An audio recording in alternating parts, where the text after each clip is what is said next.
Et après des années de bataille judiciaire et de déchirement, alors qu'une nouvelle procédure de fin de vie a débuté hier pour Vincent Lambert, le calme semble s'être installé dans la famille. Bonsoir Alexandre Hébert, vous êtes en direct du CHU et aucun proche ne s'est exprimé aujourd'hui.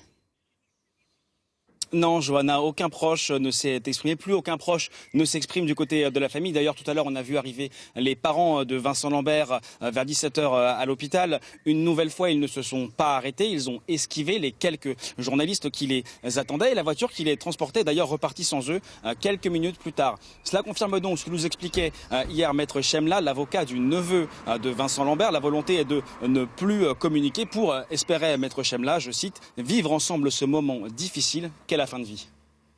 Alors Alexandre, est-ce qu'il y a un dispositif de sécurité particulier devant le CHU ? Oui, effectivement. Alors aux abords de l'hôpital, il est très difficile de le remarquer, mais à l'intérieur, les couloirs près de la chambre de Vincent Lambert sont très surveillés. Les visiteurs qui souhaitent le voir doivent présenter une pièce d'identité à l'accueil et celle-ci peut également être demandée à quiconque s'approcherait trop près de sa chambre. Et au plus fort du dispositif, des vigiles filtraient même l'entrée des voitures à l'hôpital, mais ce n'est plus le cas puisque la tension est tout de même légèrement retombée. Preuve en est d'ailleurs, la plupart des journalistes qui étaient présents hier et ce matin sont partis. Merci beaucoup Alexandre.